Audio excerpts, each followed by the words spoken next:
Hey guys, DJ here with the Eastern Western Hunter. We are well underway into our Western hunting seasons. All your Rocky Mountain states, there are guys dropping big mule deer and big elk all across the West. I'm going to start going through doing a video series on what I put in my pack.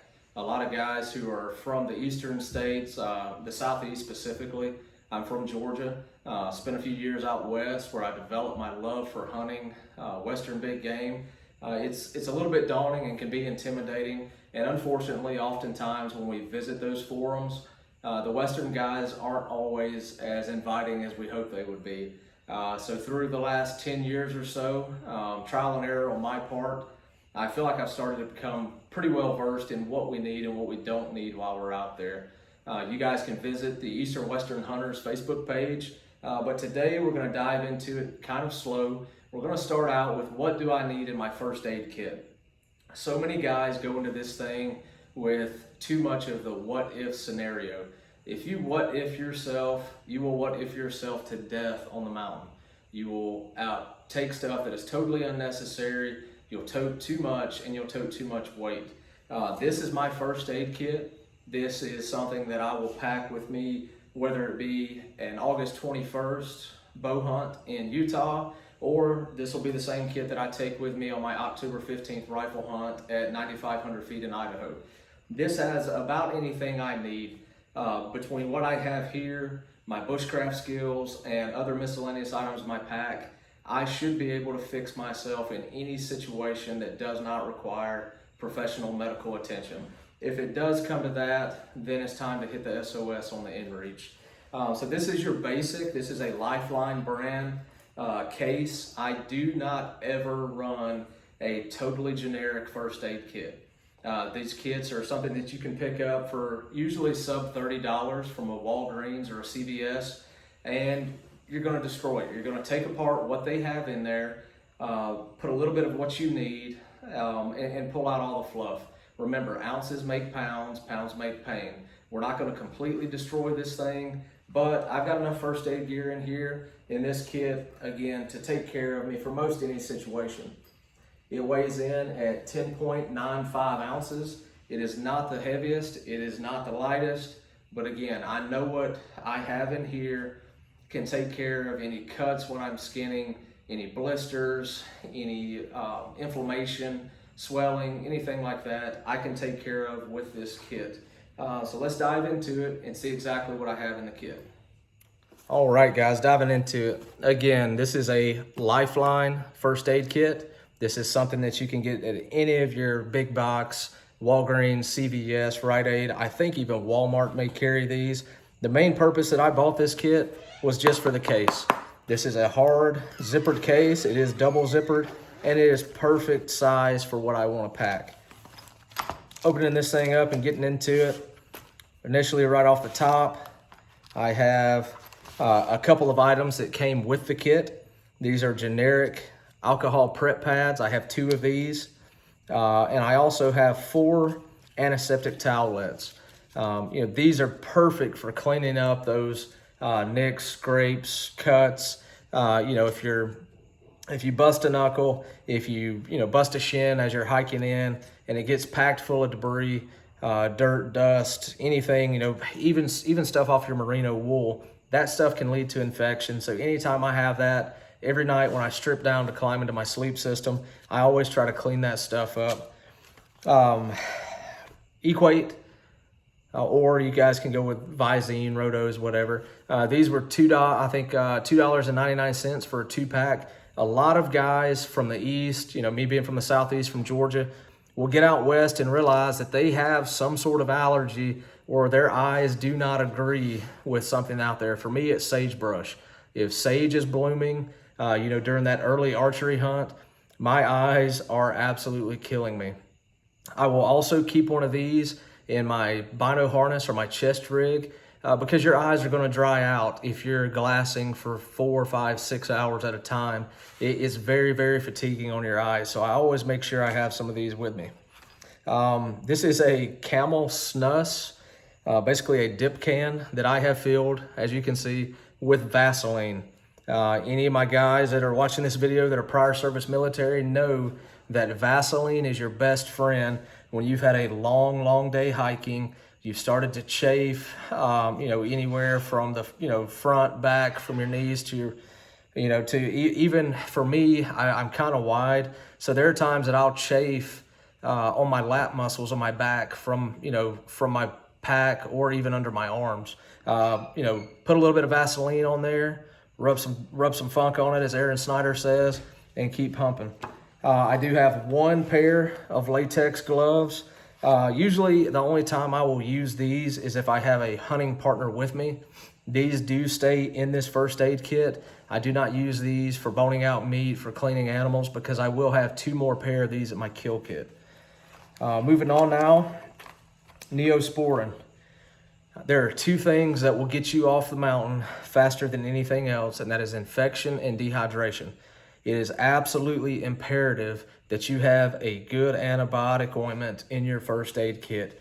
Anything that breaks the skin, before you climb into that sleep system at night, make sure that you get some sort of triple antibiotic on that. This is another item that came with this kit.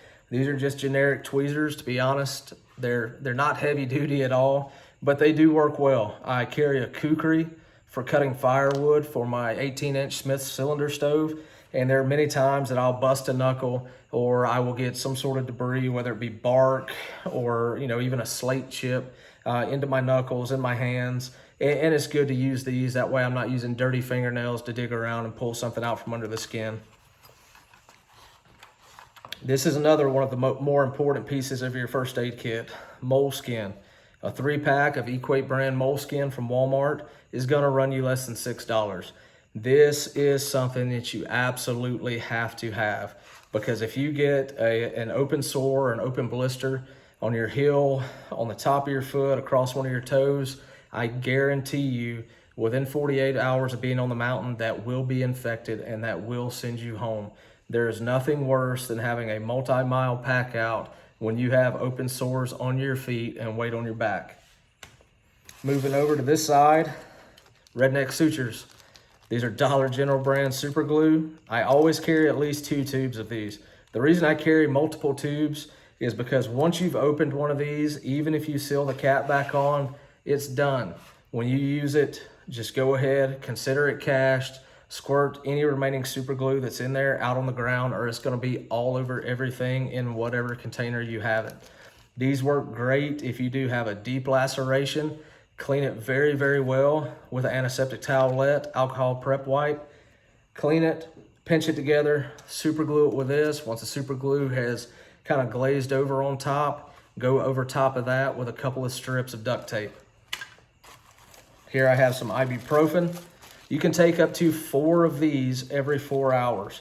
Ibuprofen, 200 milligrams. I have a 40 count bag here, and I do write the count on. These are great for inflammation. And the reason I write the count on here, guys, is so I'll know, if for some reason I'm on a hunt and I am really, really feeling the hike, or I'm really, really feeling my pack, I can pace myself out. I don't want to dive into this thing and take 4 every 4 hours if I know that I've still got 7 days left on the mountain. I try my best to carry these in a way, or use these in a way that I know I'm not going to run out before the hunt's over. And with a lot of the guys, a lot of my guys here that are, feeling their age a little bit, this is great for that knee inflammation, for that ankle inflammation. Take these a couple hours before you climb into your sleep system, and then take 4 more when you wake up, and you're not going to feel that hard western ground after a long night in the tent. These are the only other items here that came with this kit.